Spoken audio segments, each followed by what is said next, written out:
Good afternoon, everyone. We are here in Nabota City Library. Before we begin the interview, I would like to introduce our group. We are the second year students from Nabotas Polytechnic College, and our group is composed of 6 members. I am Danica Capili. I'm Ranajan El Campillo. I'm Andrea Armala Sarte. I am Jeff De Cavalier. I am Dela Person. I am John Guiduria. We are currently taking our subject po, Gender and Society, under the guidance of Sir Ludwig de Vega po. So today we will be interviewing Mrs. Reggie Concepcion to gather her insights and experiences related to gender issues. This interview will help us deepen our understanding of our topic and support our research for this course.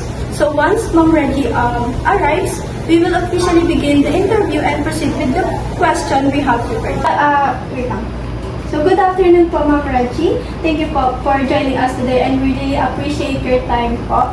So we are students po from second year from Nabotas Polytechnic College, and as a student po, we will be conducting a short interview with you po, and this will be 30 to 45 minutes lang po, and with your permission, Ma'am, we would like to begin po.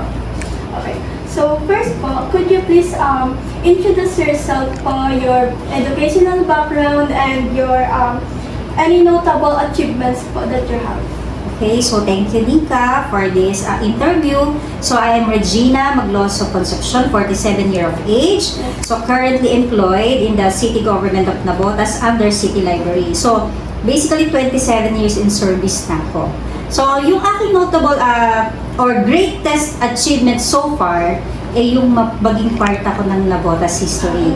So it was yung book, alam niyo ba yung book published by Ron Bryant? So para sa akin, in my opinion, yun yung aking greatest achievement kasi naging part ako ng book published ng Nabotas. So yun yung pinaka maganda para sa akin. Thank you po. Good afternoon po, ma'am. I am Jeff De Cavalier, one of the interviewer. And here's my questions po. Have you ever experienced po discrimination, inequality, or violence as a woman while growing up?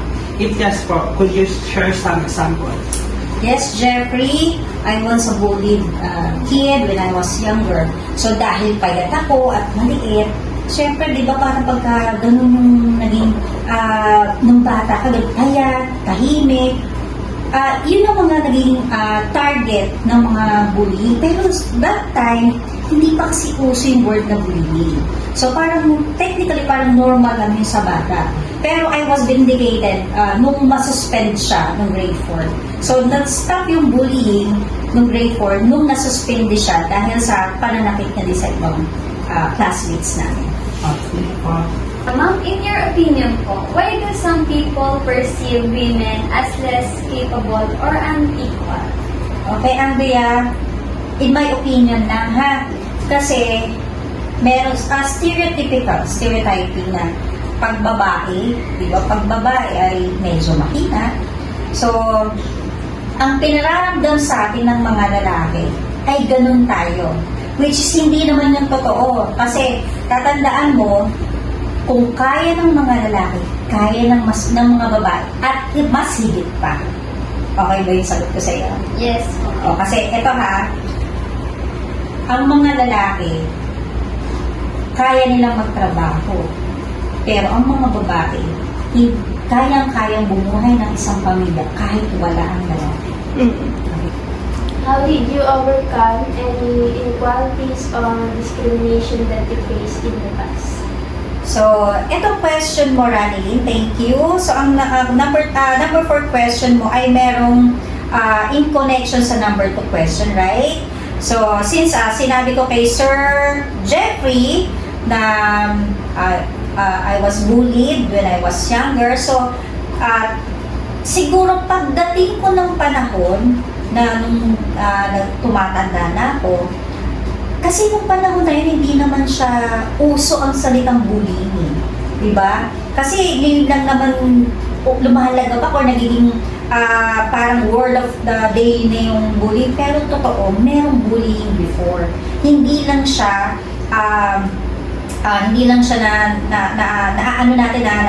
na nakikita kasi nga hindi natin alam yung exact word. So, nung nabully ako that time, dahil ako'y payat, at ako'y maliit, at sakitin, so iniisip ko na lang nung lumalaki ako, na dapat hindi ko take it to the heart yung mga nangyari sa akin.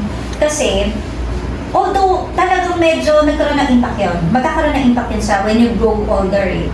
Pero nung nagkaroon ako ng mga friends, nung nagkaroon ako ng circle of friends, medyo na-share ko na yung mga bagay na nangyari sa akin before, at the way natin nakikipag-conversate or nakikipag-communicate to others, nawawala.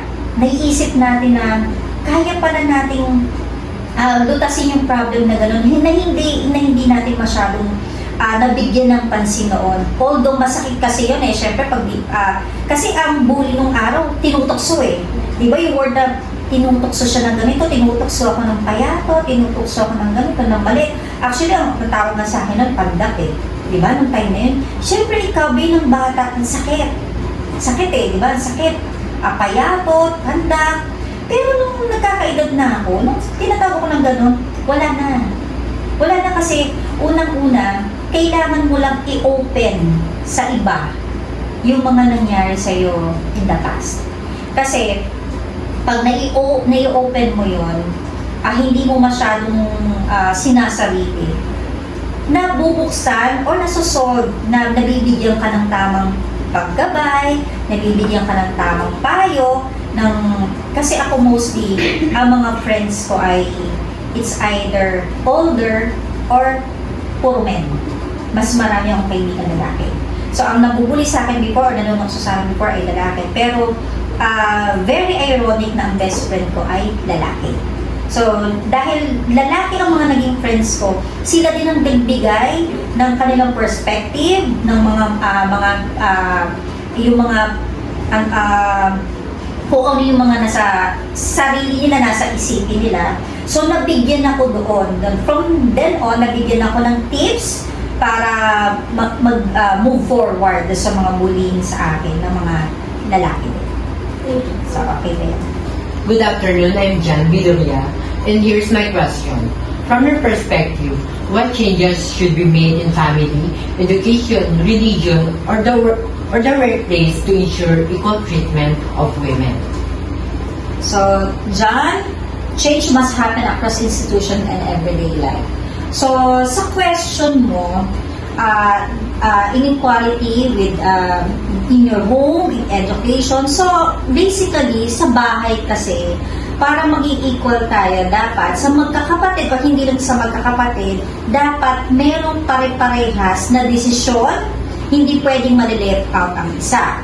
So, sa palagay ko, in my opinion ang mga parents dapat tinuturuan ng kanilang mga anak na dapat may pantay-pantay na pagtingin, aside from pagtingin, na dapat turuan nila yung mga bata na magkaroon din ng mga perspektibo sa bawat isa. So sa education, I think sa ating eskwelahan, itinuturo naman ito eh. So sa mga estudyante, sa mga teachers, dapat magkaroon din sila ng communication equally. Meaning, hindi lang dapat ang teacher although ang teacher ay dapat mong pakinggan, pero dapat nakikinig din ang teacher sa estudyante. Kasi nobody's perfect. Hindi lahat alam. Nakukuha mo na. So, kasi pag ang isang tao pinipilit natin na alam natin lahat, hindi yun totoo. Nobody's perfect. Walang lahat ng nakakalam. So, dapat matuto ka rin tumanggap or makipag-communicate sa iba para alam mo kung meron kang pagkakamali o hindi. Even sa workplace, sa trabaho, ang dapat yung equality natin, dapat pantay-pantay tayong mga empleyado. Meron tayong boss, pero dapat may boundaries. Even in religion. Sa religion, iba-iba man ang ating mga sekta, ang kultura, pero tatandaan nyo, iisa lang ang ating Diyos.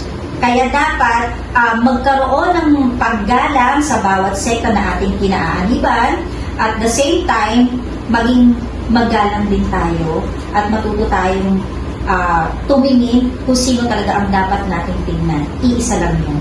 Yung ating Diyos. Diyos ng lahat. Okay? Thank you po.